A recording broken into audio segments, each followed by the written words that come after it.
My parents demanded that my 12-year-old daughter pay $100 towards a present for her cousin. "If you don't pay, you are no longer family," my mom said. I didn't shout. I showed them who is no longer family. The next day, I had 53 missed calls. When I opened the front door, I knew something was wrong before I even saw Mia. The house had that too quiet feeling, like it was holding its breath, like the air had been told to keep a secret. Mia was at the kitchen table, shoulders hunched, backpack still on the floor where she'd dropped it. Her hair was pulled back too tight. Her hands were flat on the tabletop, palms down, like she was trying to keep them from trembling. "Hey," I said, soft. "What's going on?" She looked up, and that's when I saw it. The exhaustion that didn't belong on a 12-year-old. Not the normal middle school is annoying tired. Not, I stayed up reading tired. This was the kind of tired you're not supposed to see on a 12-year-old. The kind that makes someone's eyes look older than the rest of their face. "Mia?" I set my keys down slowly, like making noise might break her. "Did something happen at school?" She blinked once, like she was loading the right expression. "No?" Her voice came out careful, normal on purpose. "I just worked." I frowned. "Worked?" She nodded and tried to sit up straighter, like posture could hide fatigue. "I cleaned Mrs. Novak's house," she said. "For 3 hours." 3 hours? I stared at her hands. Her knuckles looked rubbed raw.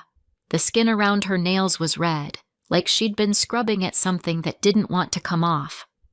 "You cleaned?" I repeated, because my brain was stalling. "Mrs. Novak's house." Mia nodded again, as if this was the most ordinary sentence in the world. "She paid me," Mia added, a small flicker of pride breaking through the exhaustion. $20.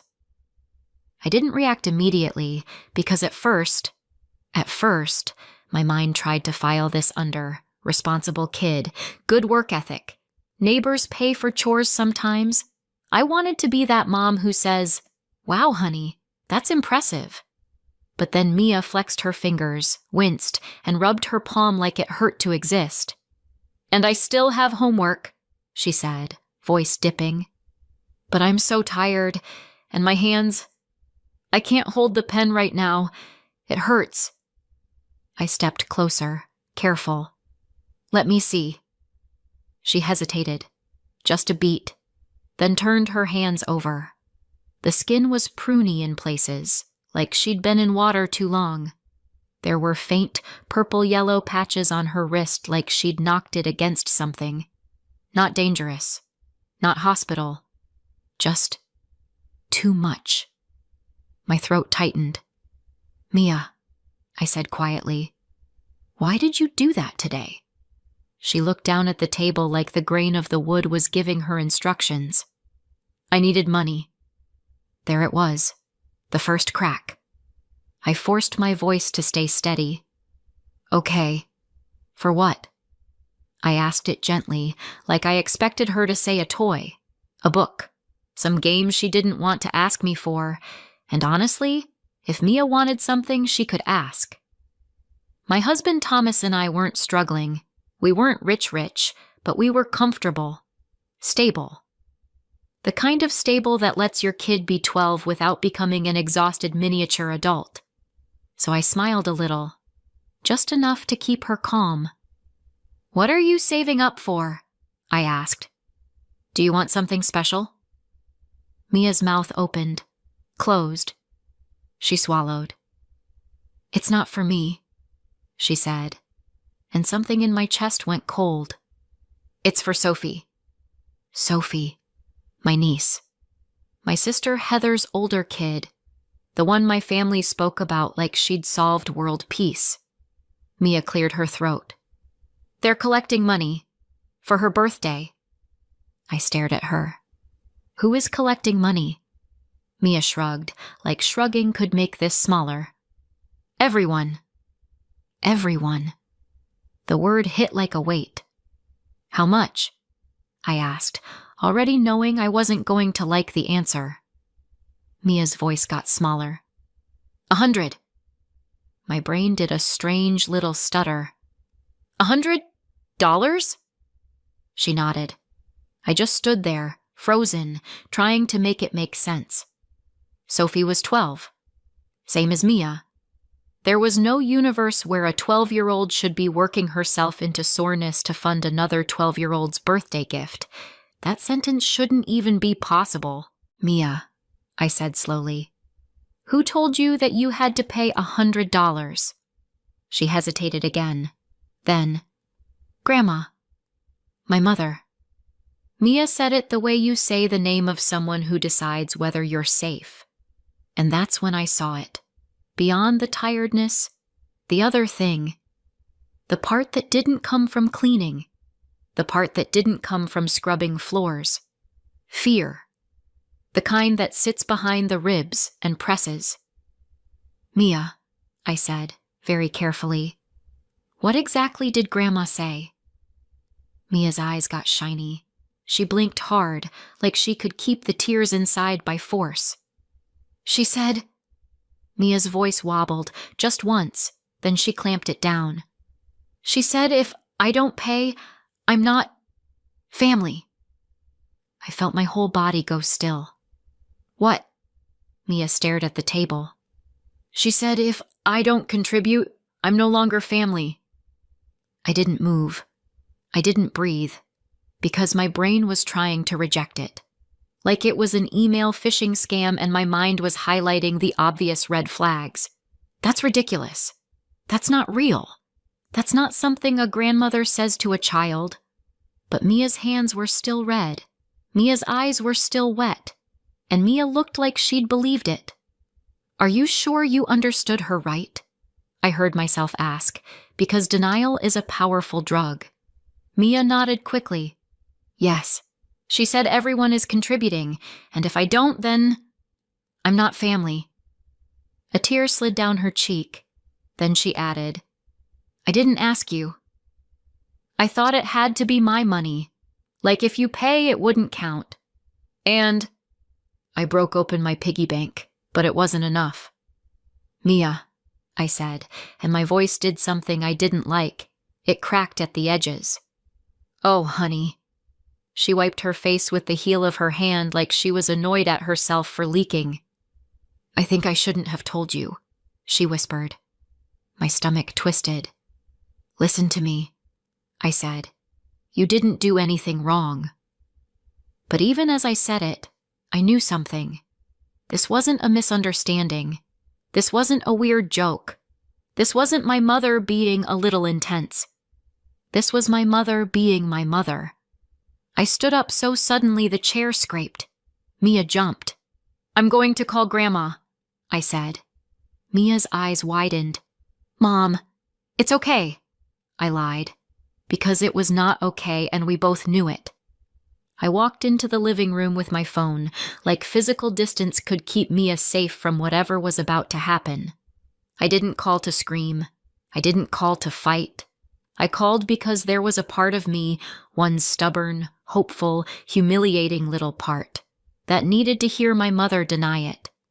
She answered on the second ring, cheerful, like she hadn't just snapped a child's sense of belonging in half. Hi, sweetheart, my mother said. Everything okay? I stared at the wall. Mom, I said. Mia told me something. I'm sure it's a misunderstanding. Oh, my mother's voice was light. Curious? Performative. Mia said you told her she has to contribute $100 towards Sophie's birthday present. A pause. Not surprised. Not confused. Just a pause, like she was deciding how to phrase it. Yes, my mother said. That's right.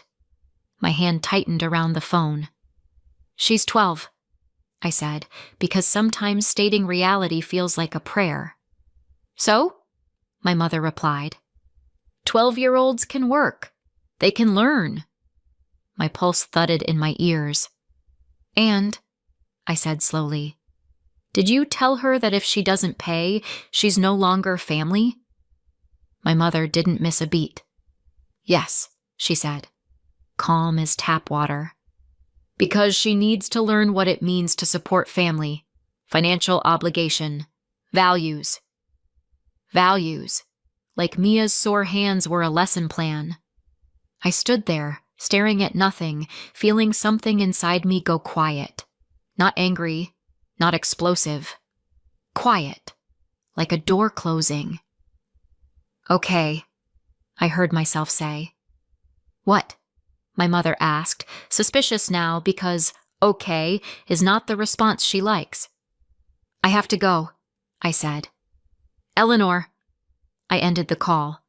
I stood there for a second with the phone in my hand, and I could hear Mia in the kitchen shifting in her chair, the soft squeak of it, and I knew exactly what was going to happen next. I didn't know how yet, but I knew this wasn't over.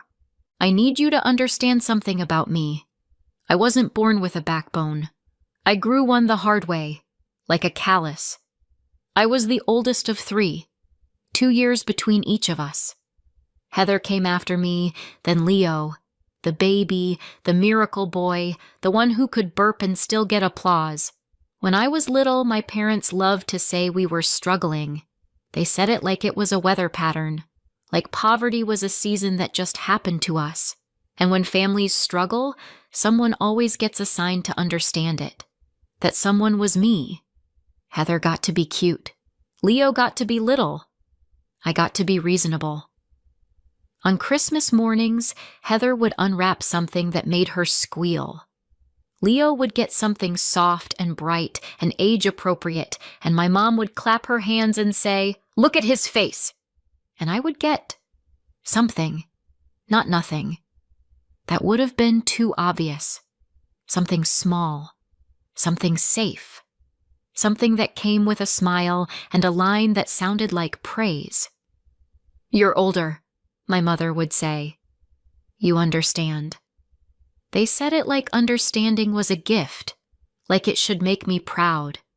And for a long time it did, because if you're the kid who gets less, you learn to make a story that doesn't hurt. You tell yourself, they're younger, they need more. You tell yourself, we don't have money. You tell yourself, it's fine. I'm fine. Chores came next. When I was old enough to reach the sink, I was old enough to scrub it. I did dishes. I folded laundry. I cleaned, i.e., helped. Heather was too busy with school. Leo was too little. Except then Heather stopped being too little, and somehow she stayed too busy. By the time Heather was the age I'd been when I started doing half the house, she still had the kind of chores that were optional, the kind you could forget without consequences. I had the kind that became my personality. "You're the responsible one," an adult would say, like responsibility was a crown and not a chain. And I believed them, because again, rigged game. But I didn't know it was rigged yet. I was 12 when I started working, dog walking, small cleaning jobs, odd little things neighbors paid kids for because it made them feel like they were helping. My parents loved it. Not in a "we're proud of you" way, in a "this is useful" way. They called me independent, mature, a helper. And what happened to the money? It didn't become mine. It went where family money goes when you're the oldest, into the household. Groceries, bills. We need it this week. Just until payday. You understand, right? I understood. I always understood. When Heather and Leo got old enough to work, they didn't. Not once. Not even for fun money. And do you know what I told myself? Not favoritism. I told myself, we must be doing better now, because imagining your parents are unfair is like imagining the floor might vanish. You'd rather keep walking and pretend you don't feel it wobble. If I ever hinted at it, if I ever let a sentence slip that sounded like, why do they get, my parents shamed it out of me. How could you even think that? My mother would say, wounded. Of course we love you all equally. Then she'd smile, sweet as poison. But you're the oldest, she'd add. You need to contribute. You need to be useful. That's what family is. Useful. That word stuck to me. It shaped me. It became the reason I didn't go to college. My parents told me they supported whatever I wanted. They were very generous with words. But money? They couldn't. They said it was wiser not to. They said it like they were giving advice. I looked at the costs and the lack of support and felt that heavy, practical certainty. There's no way. So I went straight to work after school. I started low. I climbed anyway. I didn't get the college experience. I got the pay rent and don't die experience. I worked hard. I got promoted. I became reliable. Eventually, I ended up in management. Stable, decent income.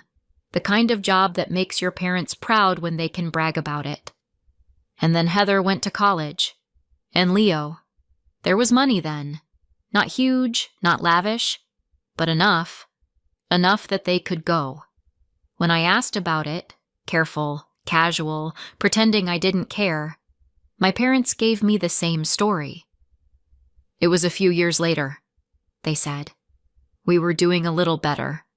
And then the line that always finished the conversation, "You're the oldest. You have to understand." Heather studied something arts-related. She changed majors. She got married. Had 2 kids. Money was always a problem, always just out of reach. Leo graduated and then went traveling. I remember hearing about it and thinking, where did he get the money? I also remember the way my parents' voices sounded when they talked about it. He needed it. He was finding himself. It was important for his life. So they helped him. And by then, I was the only one with a truly stable income. Thomas and I built a solid life. We worked for it. We budgeted. We planned. We didn't treat other people's money like a backup plan. My parents retired. And the family story shifted smoothly into the next chapter. Eleanor contributes. I sent money. Regularly. Helped with mortgage gaps. Bills. Emergencies. Little monthly transfers that became background noise. And it was treated like normal. Like air. Like gravity. Then Heather's kids became the center of everything. Sophie, the golden child, got gifts that made my jaw tighten. Not because I wanted Sophie to have less, because my parents would call me to say they couldn't afford something, and then 2 days later, they'd be squealing about a gift they couldn't resist buying for Sophie. We just couldn't help ourselves. They'd laugh. And Mia? Mia got budget gifts and familiar explanations. We'd love to do more, honey, but... And Mia would smile politely because she had the same illness as me. Understanding. Thomas noticed. He said it out loud once. They treat Sophie like royalty, he said. And Mia like... an afterthought. I told myself he was imagining it. Because if he wasn't imagining it, then I'd have to accept something I'd spent my whole life refusing to accept. And then Mia came home with sore hands, and my mother looked at my daughter and did to her what she'd done to me. Only this time, I could see it. Because it wasn't happening to me anymore. It was happening to my child, and suddenly, understanding didn't feel like a virtue. It felt like a trap. The call with my mother ended, and the house felt different. Like the moment a song cuts off mid-note and you realize you've been bracing for the chorus. Mia was still at the table. Thomas hadn't come home yet, and I was standing there with my phone in my hand, staring at the screen like it might apologize. I didn't call my sister right away. I want to say I did, like I was fearless and decisive and ready to burn bridges with a match and a smile. The truth is, I stood in the living room and told myself there had to be a reason. There always is. That's what people like me do. We collect reasons like receipts. Proof, proof, proof. So we're allowed to finally stop. Then I thought, Heather. And the weird thing is, I wasn't even calling to fight. I was calling because I needed clarity.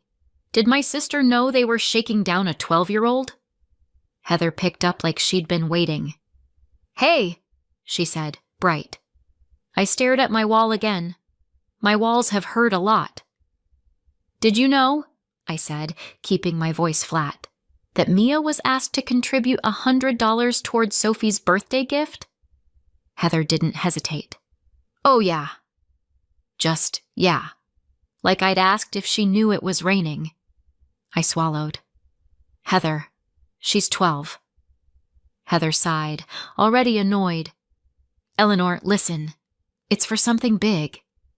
"What?" I said slowly. "Is something big?"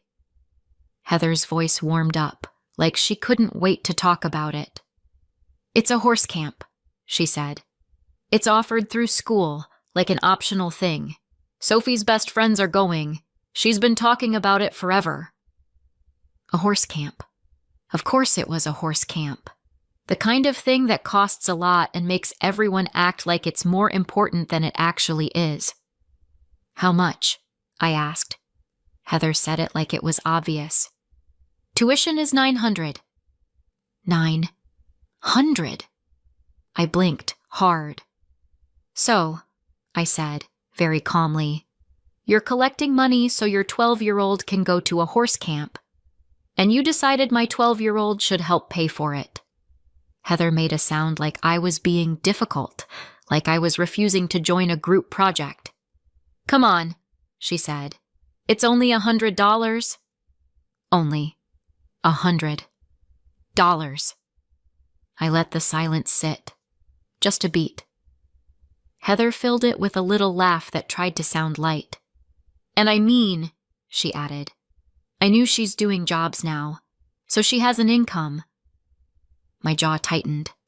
I could hear Mia in the kitchen moving her pencil around, trying to pretend she wasn't listening. Heather continued, and her voice got that tone, half compliment, half expectation.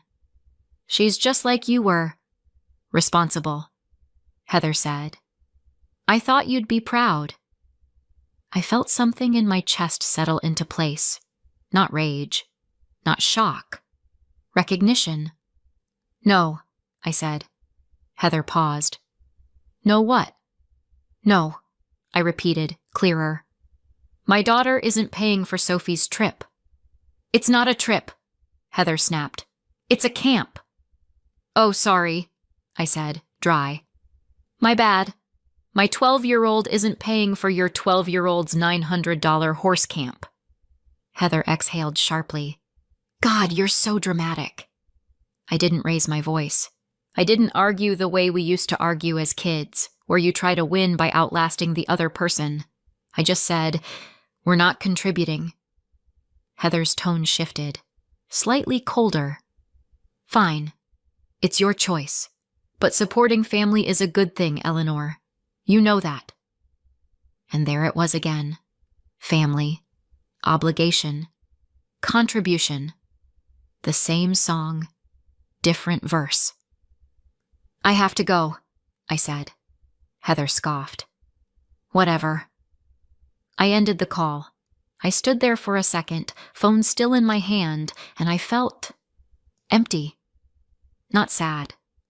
Empty like you finally stop carrying something and your arms don't know what to do. Then I went to my computer, not because I'd planned it, because my body moved before my fear could argue. My banking app opened with that cheerful, neutral design, soft colors, friendly fonts, like it wasn't about to become a crime scene. I clicked into recurring payments, and there they were. Little lines, little labels, little normal things that had been siphoning off my life.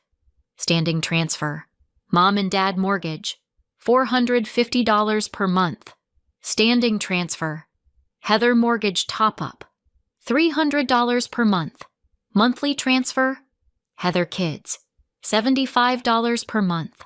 Monthly transfer, Leo support, $100 per month. Family utilities help, $60 per month. I stared.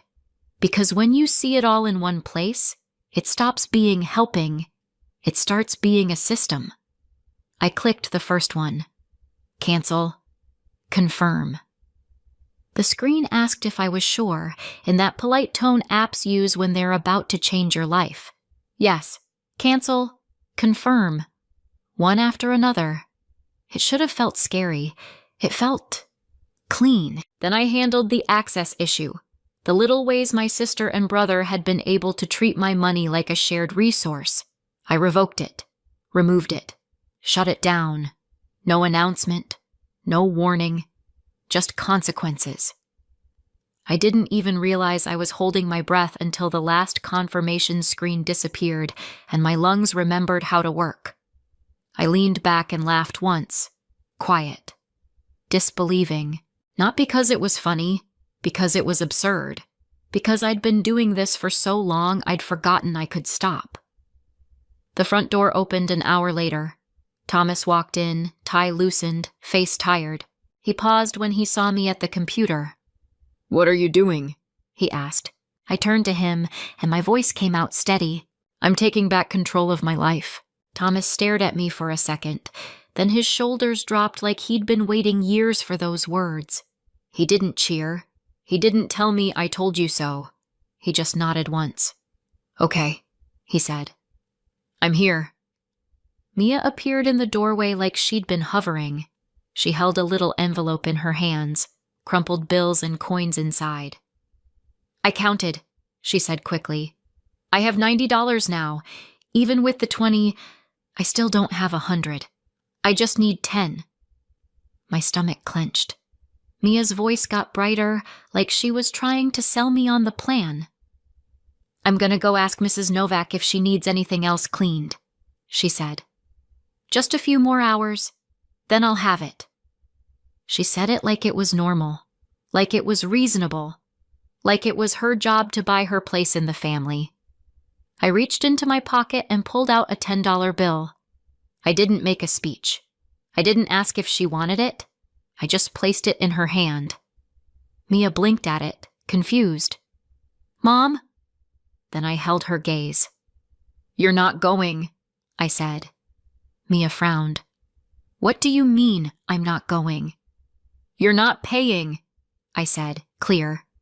"You're not going, and we're not paying them a penny." Mia's face shifted, confusion to panic in real time. "But Grandma said..." Her voice shook. "Grandma said if I don't pay..." She stopped mid-sentence, as if saying it out loud was painful to her. I crouched so I was eye level with her. "Mia," I said, low and steady, "listen to me. You don't pay for love. You don't pay for approval. If someone tells you your place in the family costs money, then that's not love. That's a transaction." Mia stared at me like she was trying to learn a new language. "If they want you," I continued, "they want you because you're you, not because you scraped together $100. Mia's fingers tightened around the 10. "But what if they don't?" she whispered. I swallowed. "Then that hurts. And it's not your fault. And we don't chase people who treat you like that." Mia's eyes filled again. "Everyone's going to be mad." "Let them," I said, and my voice didn't shake.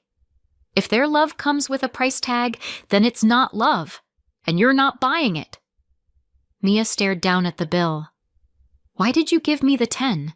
She asked, small. "Because I want you to have it," I said. "It's yours. You can spend it on yourself. And because you don't need to work yourself sick to keep adults happy." Behind her, Thomas didn't speak. He just stood there, solid, present, like a wall at my back. I opened my phone and went to the family group chat, the one full of party chatter and emojis and people pretending everything was normal. My fingers hovered for 1 second. Then I typed. I posted a clear message. Mia would not attend Sophie's birthday party because she was asked to pay $100 towards Sophie's present, and I do not allow that. We would not be coming. Send. The chat went quiet for exactly 3 seconds. Then it started. Message after message. Calls. More calls. I set my phone down. I didn't answer. The next day, I had 53 missed calls. It was not over. It was just the beginning. A few days later, I went to pick Mia up from school. I was tired, but it was the clean kind of tired. The kind you feel after making a decision you should have made years ago. I pulled into the pickup line and my heart dropped before the car even stopped. Because I saw them, my parents, standing near the curb like they belonged there, like they had a right, and Mia was with them, close to tears. I hadn't removed them from pickup permissions yet. It hadn't even occurred to me that they'd try this, that they'd go around me. I parked wrong. I didn't care. I got out and walked fast. "Mia," I said, sharp with fear. "Hey, what's going on?" My mother turned with that familiar expression, concern arranged neatly on her face. "Oh, Eleanor," she said, like I'd interrupted something normal. "We just had to talk to her." My father stood beside her, quiet, watching, saying nothing as usual. My hands curled into fists. "Why are you talking to my child?" My mother's mouth tightened. "Don't make this harder than it has to be." That sentence. Always that sentence. Mia's eyes were glassy. Her face was strained like she'd been holding in sobs for the last 10 minutes. "It's nothing," my mother said breezily. "We just wanted to clear things up." Then, like they were leaving a cafe, not a crime scene, they walked away. And Mia stood there shaking. I knelt beside her immediately. "Mia, what did they say?" Mia's face crumpled. "It's all my fault," she whispered. My blood went cold. "What?" "I destroyed the family," Mia said, voice breaking. "Everyone's mad, and it's because of me." I stared at her, horrified. "Mia, no. I shouldn't have told you," she rushed, words spilling like panic. "I should have just paid. Then you wouldn't be fighting with them. You're not talking to them because of me." I felt sick. I felt rage, hot, sharp, at my parents for putting this on a child. And worse than the rage was the realization. It had worked. They'd found the one pressure point that could still move me. "Mia." I took her face gently in my hands. "Mia," I said, slow and clear. "Look at me." She tried. She was crying now. "This is not your fault," I said. "Not in any way." Mia shook her head like she didn't know how to believe it. "They said," she sobbed. "They said I broke the family." I swallowed hard. "No," I said. "They did. A long time ago. You just showed me." Mia's breath hitched. I stood up and took her hand. "We're going home." In the car, she kept wiping her face, like she was embarrassed to be human. When we got home, Thomas was there. He saw Mia's face and his expression changed instantly. "What happened?" he asked. I didn't answer right away. I shut the door behind us with a careful click. Then I said, "They cornered her at school." Thomas's jaw tightened. We sat with Mia at the kitchen table, the same table where this started, and we did something I should have done sooner. We told her the truth. Not in a dramatic speech. Not in a lecture. In a way a child could carry. "Mia," I said, "relationships aren't supposed to feel like this. Love isn't supposed to come with threats." Thomas leaned forward.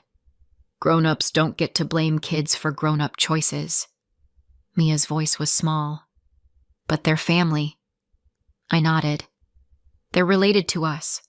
That's not the same thing." And in that moment, I made the decision that changed everything. It wasn't just money anymore. It wasn't just a boundary. It was safety. They didn't get access to my child. Not ever again. A few weeks passed. I removed my parents from every pickup list, every contact list. I took every administrative step required to make sure they couldn't do an end run around me again. It wasn't dramatic. It was paperwork. Then, a few weeks later, the doorbell rang. I looked through the peephole, and there they were, my parents, and Heather. They stood on my porch like a committee that had come to audit my boundaries. Thomas moved in behind me, quiet, solid, the human version of don't try it. I opened the door. My mother smiled first. She always smiled first. Like if she smiled fast enough, she could skip the part where she'd done something wrong. "We're willing to let this go," she said. Heather nodded, like she was signing off on a budget. "Yeah. Mom says you're still upset about the $100 thing." "The $100 thing," I repeated. My mother waved a hand. "It was a misunderstanding." Heather snorted. "Not even. Just a bad idea." "Fine. We hear you." That was their apology. A shrug wearing lipstick. My father stared past my shoulder into my house, like he was checking whether the lights were still on, like my home had always belonged to him a little. My mother took a breath, and her tone shifted into the real reason they'd come. "Okay," she said, bright. "So, we can put this behind us and go back to normal." Normal. There it was again. Normal. "I pay. You pretend." Heather's voice went tight, urgent. "Because I'm behind, Eleanor, and Mom and Dad are stressed. This isn't cute anymore." I didn't move. I didn't invite them in. I didn't offer water. I just let the porch air do its job. "No," I said. My mother blinked, offended by the concept. "No. What?" "No to normal," I said. "No to payments. No to you showing up here like this is a negotiation." Heather laughed once, sharp and humorless. "Are you seriously punishing everyone because Mom said something stupid?" I looked at her. "Heather, your definition of punishment is me not funding your life." My father finally spoke, soft and aggrieved. "We're family." "Yeah," I said. "That's the problem. You keep saying family and hearing ATM." My mother's smile cracked. "Eleanor, don't be nasty." I tilted my head. "I'm not being nasty. I'm being accurate." Heather lifted her chin. "You make more than me.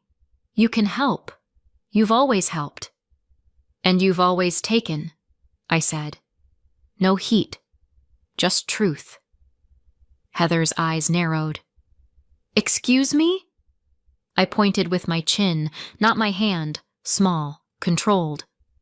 "When I was 12, I worked. I handed my money over. You didn't. Leo didn't.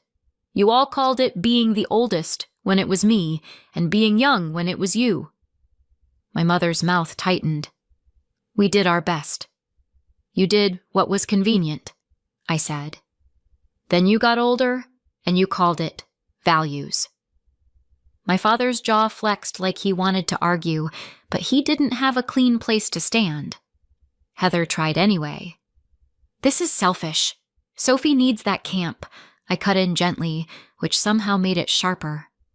"No, Sophie wants that camp. Mia needs her family not to treat her like a bill collector." Heather's face went red. "Oh my God, you're acting like we asked her to sell an organ." "You asked her to sell her peace," I said. "For a horse camp." Silence landed. Not dramatic, not cinematic. Just the moment where the math finally showed on their faces. My mother tried to regroup. Fine. Mia shouldn't pay. You're right. Happy?" I waited, because that wasn't the point, and they knew it. My father cleared his throat. "So, what do you want?" There it was, finally honest. "What do you want so we can get the money back?" "I want you off my daughter," I said. "Forever." My mother stiffened. "We are her grandparents." "And you used that to make her cry at school," I said. "So no, you don't get that title anymore. Not in practice." Heather took a step forward, voice sharpening. "You can't keep her from us." Thomas moved, just a half step closer behind me. Not threatening, just present. A reminder that I wasn't alone. I looked at Heather. "Watch me." Heather opened her mouth, then closed it. My mother tried for wounded. "After everything..." I didn't let her build the speech. "After everything, I learned something important." I turned my head slightly, not taking my eyes off them. "Mia," I called.